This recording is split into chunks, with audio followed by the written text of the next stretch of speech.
Budget কার্যত দেশবিরোধী, জনবিরোধী, শ্রমিক স্বার্থ বিরোধী, কৃষক বিরোধী, বেকার ছেলে মেয়েদের স্বার্থ বিরোধী। কারণ এই বাজেটে 1 লক্ষ টাকা আয়ের লোকদেরকে কিছু ছাড় দিয়ে বাজিমাত করছে। কত লোক 1 লক্ষ টাকা আয় করে মাসে? কটা লোক? গোটা বাজেটে বেকারদের ছেলে মেয়েদের কাজের কোনো দিশা দেখানো হয়। গোটা বাজেটে কৃষকের সহায়ক মূল্য, ফসলের সহায়ক মূল্যে কোনো দিশা নাই।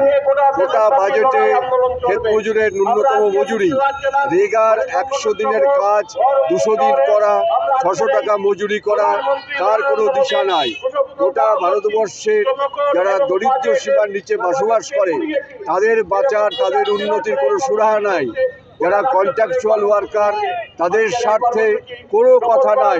স্বাভাবিক কারণে এই বাজেট দেশবিরোধী, জনবিরোধী, শ্রমিক স্বার্থ বিরোধী, কৃষক বিরোধী, বেকার ছেলে মেয়েদের স্বার্থ বিরোধী, এই সমস্ত কিছুর বিরুদ্ধে আজ আমাদের বিক্ষোভ। এবং একই সঙ্গে আমরা যে শ্রম কোড ভারত সরকার চালু করতে চাইছে, যা আমরা লড়াই করে আটকে রেখেছি, তাই এই সেশনে পাশ করাবে বলে আমরা শুনছি। আমরা কিছুতেই এটা পাশ হতে দেবো না, কারণ কার্যত শ্রমিক শ্রেণীকে কৃতদাসে পরিণত করার চেষ্টা হচ্ছে। কৃতদাস করে দেওয়ার জন্য তারা ব্যবস্থা করছে।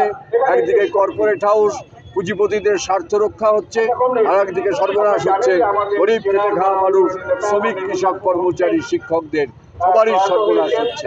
যে কারণে আমরা শ্রমকোডের বিপক্ষে, যে কারণে এই বাজেটের বিপক্ষে, তাই আমরা নরেন্দ্র মোদী তার কুশপুত্তলিকা দাহ করেছি। এবং এই আন্দোলন আজ সারা দেশব্যাপী সমস্ত জেলায়, সমস্ত মহকুমায় আজকে এই কর্মসূচি হচ্ছে।